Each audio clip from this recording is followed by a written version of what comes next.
bit of blue, maybe a little bit of red into it. Just, yeah, just a bit more of a sort of more grey blue, but still quite blue.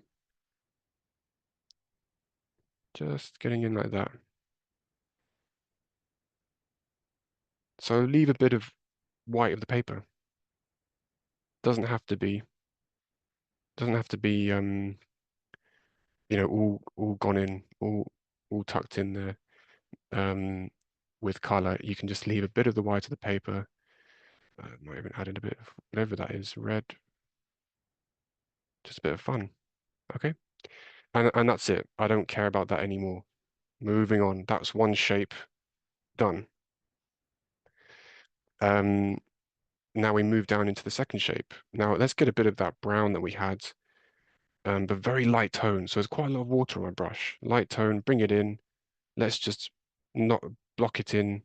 Maybe if you leave a little bit of whites, again, just leave a bit of stuff going on. Maybe put it into the sky a bit as well, 2 drops. This is all very nice and smooth. And then what we do is we darken it up. So if you want to just darken up with a bit of Payne's Grey or Sepia or something, go for it. I'm just going to darken it up by adding some blue in. And there you go. Don't worry about the bridge.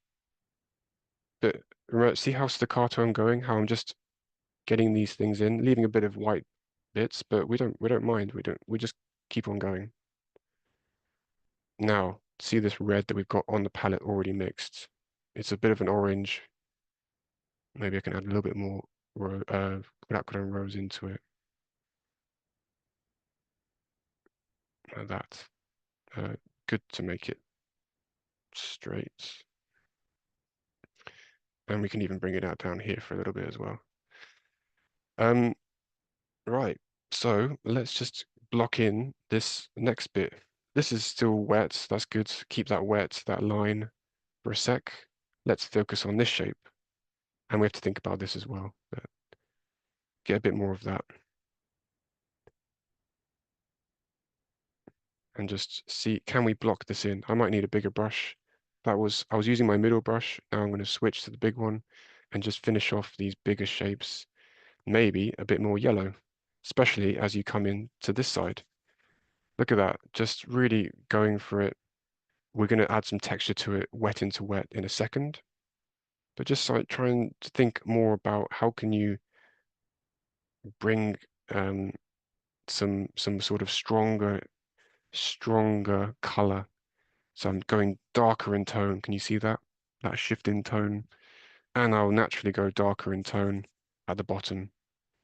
But one thing to bear in mind when we get to the bottom is we've got this, look at this. We've got this fun, funky bit of sort of orange there, which is actually seen here. So let's get a bit of that red and orange that I mixed before and go crazy. Look at that. Just enjoy that. Nick, we just got a very relevant question from Trish. Hmm. Is the board on an incline? That is a great question. Thanks for asking that, Trish. We forgot to tell you. Yes, board is on an incline. Um, it's a very slight incline, but that's why this has sort of got this thing underneath it, because I wanted to keep this flat. Less than 45 degrees, I would say. But just enough for things to sort of, um, yeah, just to keep moving, really. So yeah, that's for me quite nice to do. So inclines are quite, yeah, it's nice when it's completely flat. It can also work, but then you might want to lift it up. And notice I've got it on a board, so if I need to, I can go even more as well. Okay, so let's just finish off this first wash. Right. So to finish off this side, you see that there's a bit of a darker brown there. I do need to go a lot darker than you think at the bottom here, just to sort of um, give this a bit of a foundation, I should say, down the bottom. It's darker than you think, but it just needs to happen. For some reason, when you do these sort of streetscapes, you want the bottom to be darker, like that. But you don't want to break, you don't want to disconnect this shape from this shape, right? So how would you do that? Well, you sort of ignore it. So I'm going to mimic, but maybe make it a little bit darker. So it's again mixing up a sort of browny gray. Start off like this, just ignore it a bit, maybe a bit of light there. There we go. And then to keep this going, bit of water. Maybe wet this whole thing. Why not? Bit of water there. There's gonna be a bit blue there, so maybe I'll wet this as well in preparation for adding the blue in. Wet into wet. So now everything's pretty wet. You're leaving a bit of white random bits. Great if you can do that. Yeah, there's also a bit of blue up here, a bit of darkness on here. I've got a bit of brown or a bit of a darker brown. I'm just gonna, I need a bit of that in here, don't I? Don't we? Just a bit of that in here. Just gonna do that, wet into wet. Let that run like that. And maybe wet into wet, get a bit of that red and bring that down a little more. Um, and what I can do is, this has run a bit too much. So I've just got my brush, I've dried it on a towel, and I've just gone off like that, not too much, and you can reintroduce a bit of warmth in there. And because it ran too much, I'm going to get a bit of orange, thicker orange, like I did before, but make sure there's hardly any water on it. I'm just going to go in it again. So I don't care that it's run too much, but I do want it to be a little bit defined. So redo that. It's wet into wet, so it's still going to spread, but don't worry about that. And again, here with the remaining of what I've got, just a bit of fun. Um, right, last thing to do really. We need to get a bit blue in the sky, a reflection, and then darken this side up. Okay, so how do we do that? Let's get a bit of yellow, bit of red. So build up your orange again, and then add a bit of blue into it. Or I guess a nice gray. Sorry, a nice brown. And we're just gonna go up like that. Don't care too much about what's going on, and bring it down in here as well. Now I'm gonna go even more blue. Darker than you think, remember? Remember, it dries off so much lighter. So you do have to go quite dark, and especially down here. Maybe I can even start mimicking this fun stuff like that. And why not, when this is tightening up, you can just get in a bit of this darker color, because there is some stuff going on down here like that, right? So that's fine. And I think it does need to go all the way, because this side needs to be darker than that side. That's just the most important thing. If it's not dark enough, then you might need to do another wash. So just make sure. And remember what we did before on the other side? We sort of darkened this bit here as well. Well, why not go for it with a bit of stuff like that? Okay, so all this other stuff I think will be fine. But to me, that's going to work quite well. I'm going to dry this brush completely and just get a bit of this out of the way. So don't want it to run into the sky too much. Okay, very last thing before we move on, because I think we've gone over time a little bit. Bit of blue, bit of blue down here, cobalt blue. Now it's going to be a bit muddy. Why? Because there's brown all around it, but that's good because you don't want it to be as light as the top anyway. So bit of blue, and then see if you can do a bit um of these ripples.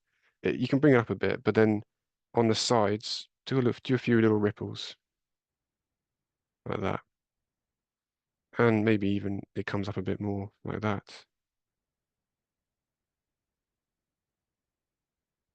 Yeah, why not? A few little fun things. And I'll just strengthen this bottom bit just to make sure it stays because again, wet into wet, things are gonna move around and be a bit fun. You know, they're gonna play around. They're gonna move a bit, quite a lot, I'd say actually. To go quite light, might be worth having a tissue here when you do this, just to get rid of some of it if it's too much. So I'll go in like this, short, short, sharp, like that. Don't do too much. You can just look at it, or even squint your eyes a little bit and just see the outline of the pink, and then just see if you can replicate that with the marks. It doesn't have to be exact either. You also have to look at the scene and think, what does it need? Few dots here and there, but this has got to be quite light. And if you can get a bit of broken up staccato as well, that will work.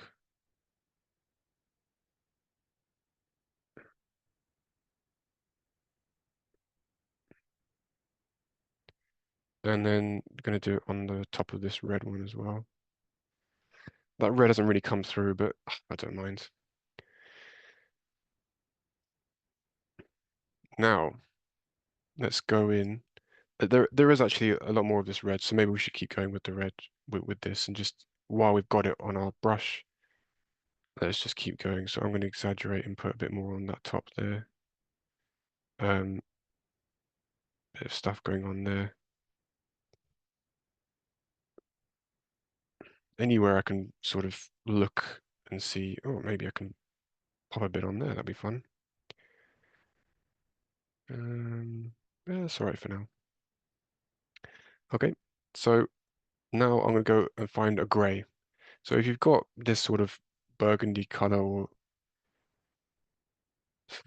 sort of dark scab red, just go into a blue. You can turn into a gray. And if it turns into a purple, then you need to add a bit of yellow. So just get the three primaries, get your gray, or if you've got a gray, just use that. For this, it's okay. I'll stay a little bit on the warm side.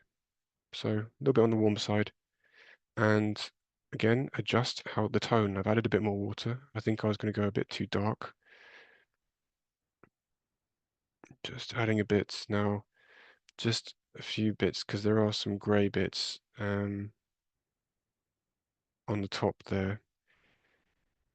And do want to sort of create some vertical lines like that. Maybe that one can go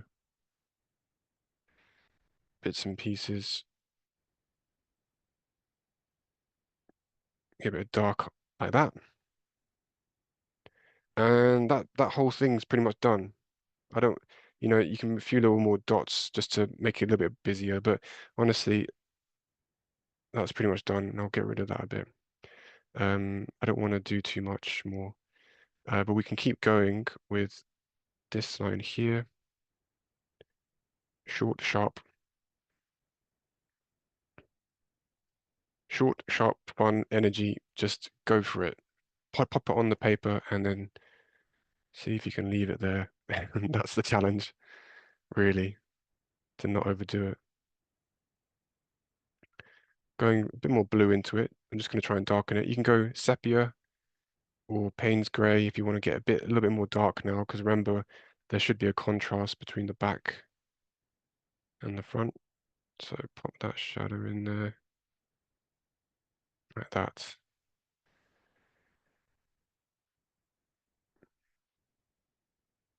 Um, and we want to think about where we place these marks,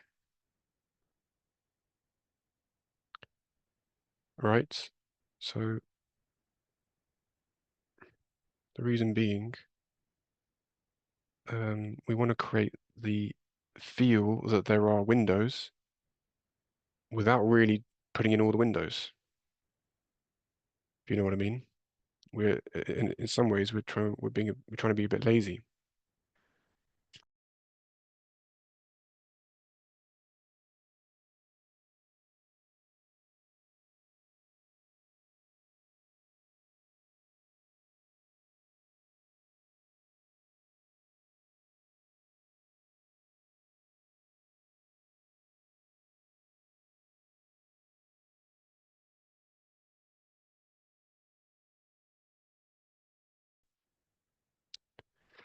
Okay, so first things first, I'm going to get that blue. So I'm going to exaggerate with that blue wash. I know it's quite grey in the reference, but I just want to get a bit of that blue in the background there. And I'll immediately turn it. So forget about the bridge again. We're going behind the bridge. Let that run down. Maybe on this side it can be lighter than on this side. Yeah, don't worry about the bridge. Maybe you can leave a few little highlights and things, but for now that's okay. Now on this one, let's get a bit of that more purpley grey that we mixed up. And we come up here, like so.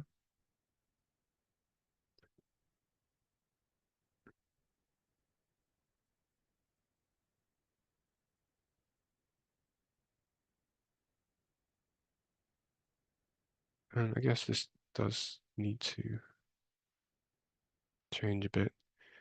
Um, Now, just think about the form. Think about the shape that you've just made. Is it exciting? Maybe I need to bring this up a bit further, like that. And then have things happening like that. That's quite nice. And then get a bit of that purple again.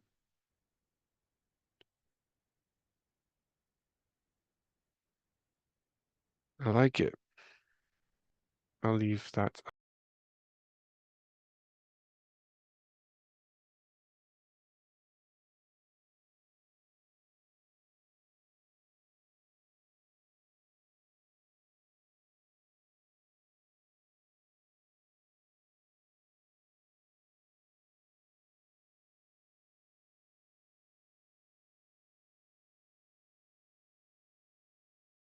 Just a few things when you're stepping back a bit, you can then sort of think, oh, I could have done this, could have done that.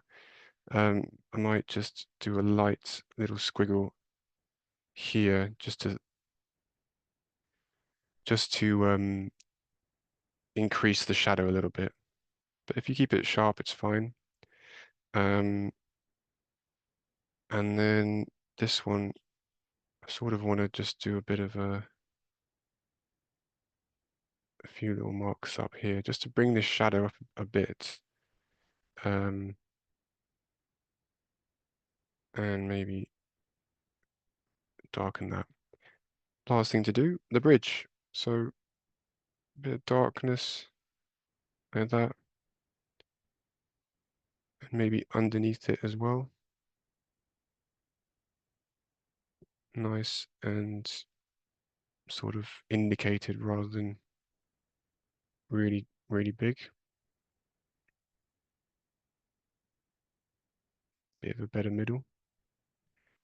And I'll just some nice marks, do a bit of this.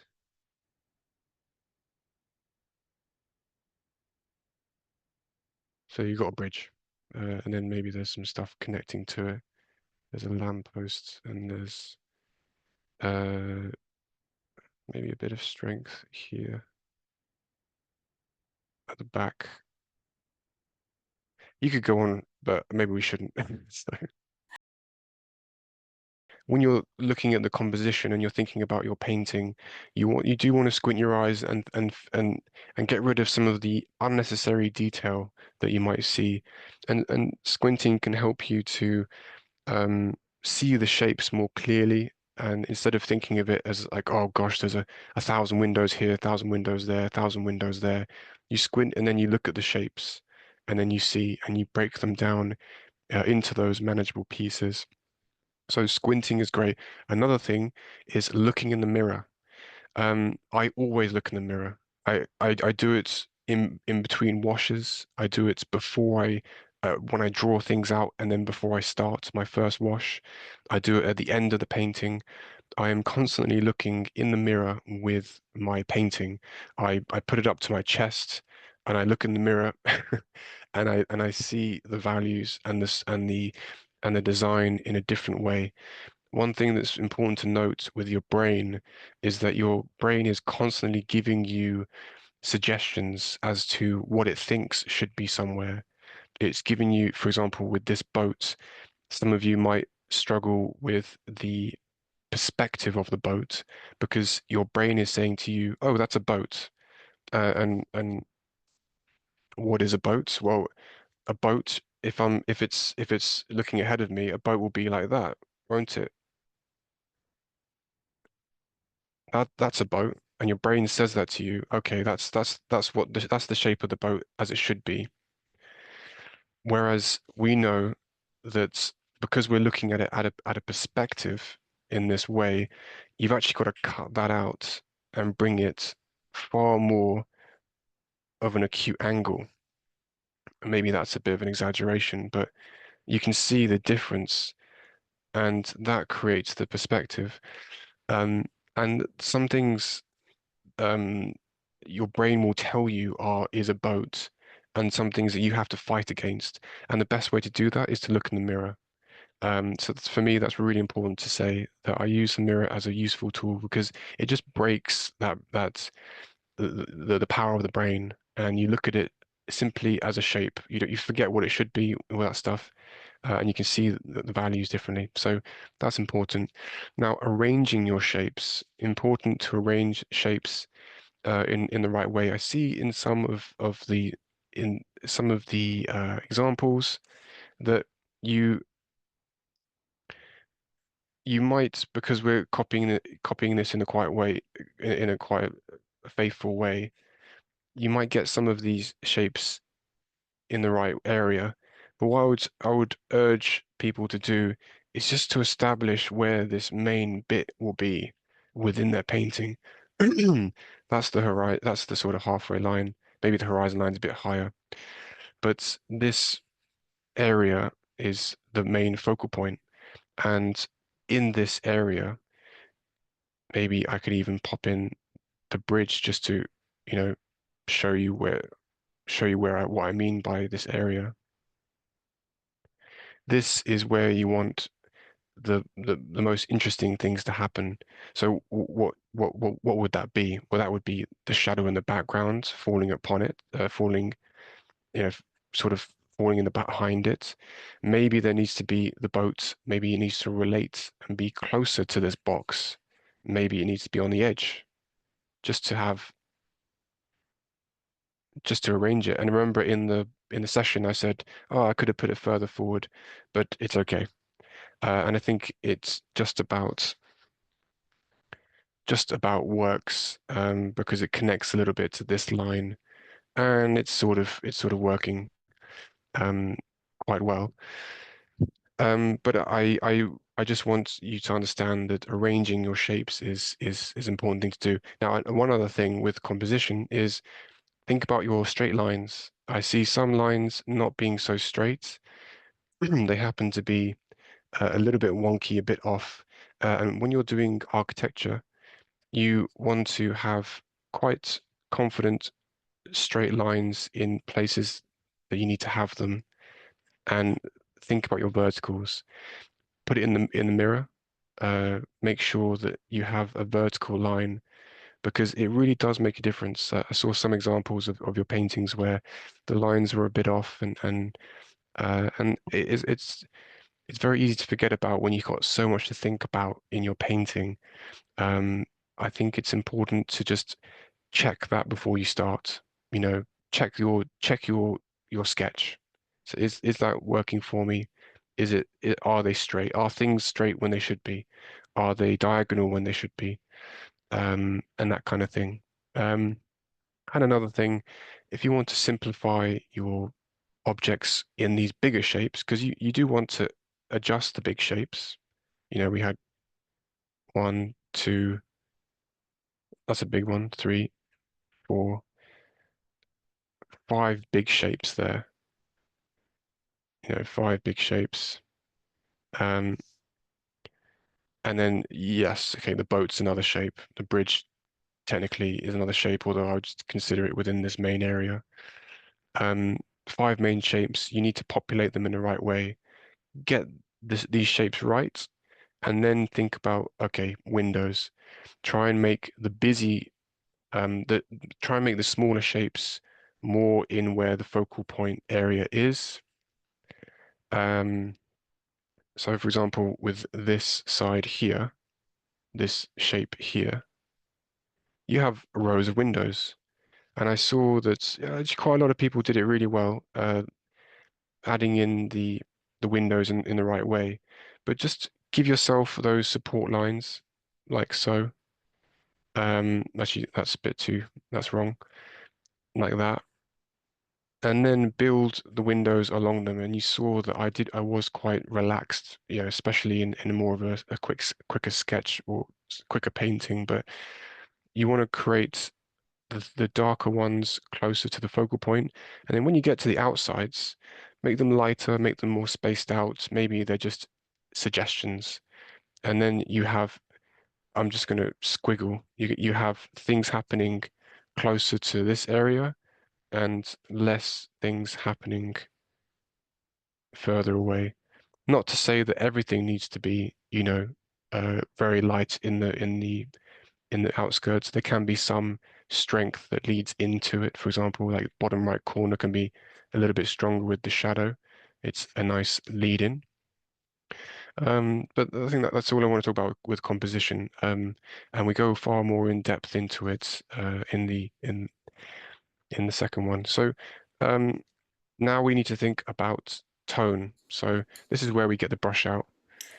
No, Nick, we do have the image that I haven't shared yet. So let me do that. So you, if you like, you can comment a bit on these because you have actually put all of the people who sent in the images that people sent in into these four categories, into one of them that you felt was the main thing that they needed to work on. And here now we are talking about tone, or in other words, value. So I'm just gonna let you have this in front of you. So if you want to share anything about this, you may, or I can just switch it back to your working station. Yeah, yeah. Well, I've got the list. I mean, maybe people don't want to hear, maybe people are uncomfortable if I just call out everyone's names in this live workshop. But yeah, if you're interested, let me know. I can just let you know which one I put you in. And it could be because it's the main thing. It could be because actually you did a good job and that's the only thing I could nitpick. It's not an exact science, and maybe you disagree with it. But yeah, in general, there are things that you can work on with the composition. Thinking about the straight lines, for example, you can see there in the first one, and arranging the shapes more is quite a big yeah, the stuff like that. That if you can correct that they're quite simple to correct. If you put a lot of attention onto it, um, and go from there. So. Okay, so I'll go into tone. Um, Now, this is a bit of a recap for some of you if you've taken my previous course. But when we talk about tone, we need to think about the variations in tone, or maybe I should say value for if you're more used to that.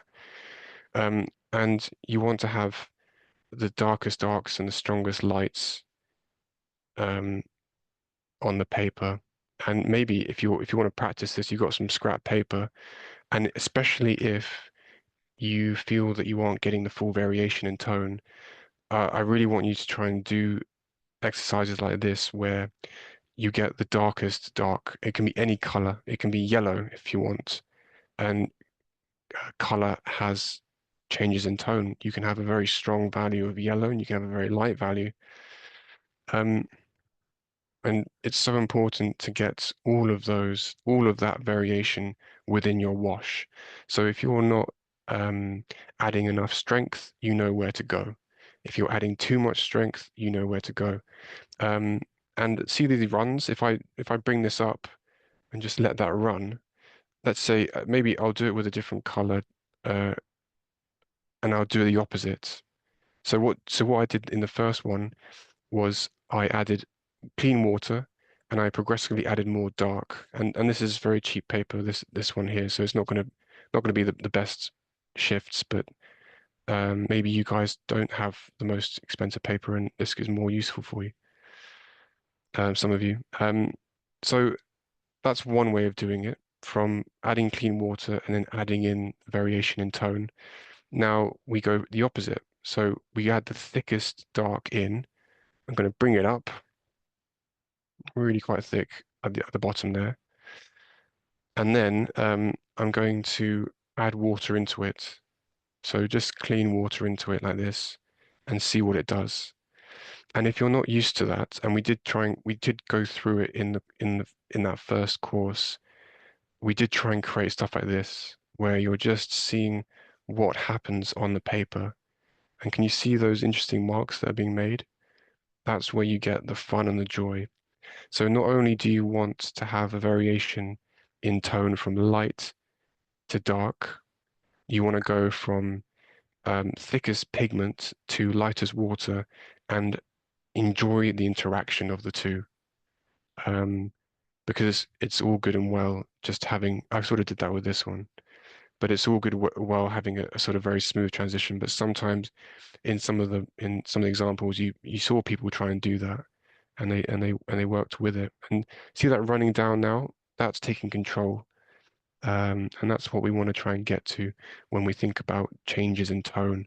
Um, really fun stuff to try and play around with. And I would suggest everyone to play around with this, get familiar with using each aspect, with each different value. And three-dimensionality, uh, everything has a light value. So you can try and practice adding in a very light tone like that. And then I want you to go add in a mid-tone. So you gotta mix that up yourself and judge yourself how how strong that would be, but it needs to be in the middle, like that. And then you go for the absolute thickest, and you might need to actually dry your brush a bit to get to that tone. And that is really, there needs to be a strong contrast between those. And if there isn't, and if you're not achieving that, well, then keep re-adding until you find it, or keep doing the exercise. And the good thing about this is this creates three-dimensionality. So in some of the paintings that we saw, some people were saying it looks a bit flat. There isn't even the colors can look pale. What you want to do is have these changes in value, and they create the light. So maybe I could even use this example. If we have the walls on either side, we need to make sure that uh, there is a difference in value between number 3 and number 4. What we had on this side and we had on this side, because this is in the shade and this is in the light. And what some people did was that they treated each facade the same. Because actually, if you look at it and you don't really look at it very strongly, you would be forgiven for thinking that this was the same value. There isn't so much of a difference, especially because the light on this side is reflecting onto this side. But actually, it needs to be darker because this is in shadow, this is in the sun, and it's important to get that contrast. So what does that mean? Well, that just means that when you think about adding values and the strength, there needs to be more of a mid-tone on this side, and there needs to be a lot lighter on this side. So there needs to be a difference there. And already if you do that, then that's quite nice. And the same light tone can be extended onto the back there. And can you see already just those three marks? That change on this side has pushed this back, even though this is the same as this. So it's so important understanding the strength of tone that you're using. Now, to add to that, and just to finish off on tone, the last thing, three-dimensionality, well, then you want to also have tone pushed back lighter in the background and stronger where it's closer to you, which means you might need a bit of strength on this side. Just, it can be a nice gradual gradient. Make sure that there's part of it that's light, but just towards here, there needs to be a bit of strength. And the same on this side. It needs to be darker when you get closer. And that creates a gradient within these shapes. So yes, a little bit tricky, but this is where, you can really um, start creating more realistic paintings that sort of more and more in line with the reference. And then the next step after that is to create your own story. But for some students, it's good to try and get these things right first, which is understand that you want variations of tone and value within each shape, and then between each shape, so between 3, 1, and 4, and then within each shape, from dark to a light, from a dark to a light, and then this one can stay light. Okay, so I won't say more on tone, but just something to really bear in mind.